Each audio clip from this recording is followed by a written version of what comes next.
Hello guys, good afternoon. So ayan si Paring Treso, nililinisan niya ang kanyang Guys, pipe. Yan, bagong gawa na naman niya oh. ito guys, Yan oh. bagong ginawa ko to.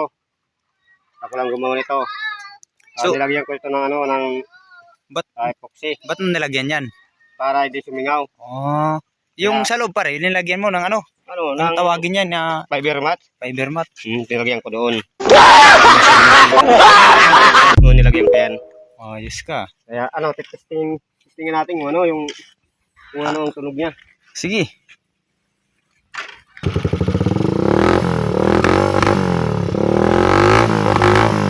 Yan guys.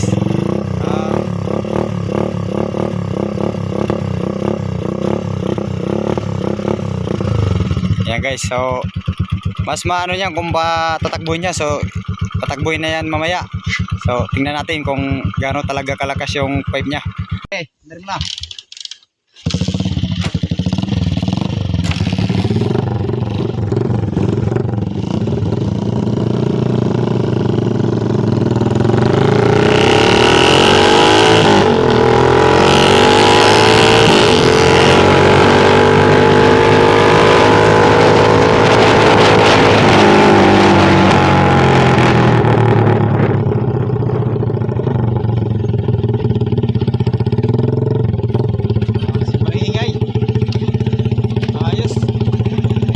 So napakaingay talaga guys.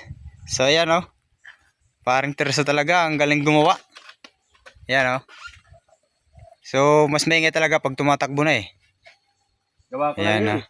So siya lang daw gumawa niyan guys. Tulad ng So bilib na ako. lata. Tatlong bisis na siyang gumawa.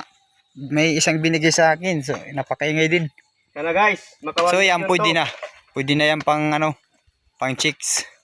Medyo maayos siya siyang forma niya. So nilagyan daw niya ng ano doon sa loob. No, ano ba yung binilagyan mo noon? Lata ba? Lata. Lata. Fiber mat. Yan yung baga sa pinaka screen type niya, yung ano, yung lata daw. Tinignan ko yung tambutso na daing. Sabi ko, bilis palang gawin ito. Nag-try ako, kaya ginawa ko.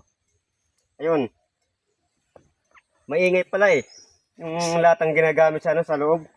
Di ba may nagpagawa na sa'yo ng ano, tambutso yung taga-saan ba yun? Kantobi? Oh, Kantobi ba yun? oh, yun o. Magkano naman singil mo doon? Binigay mo lang? Binigay ko lang.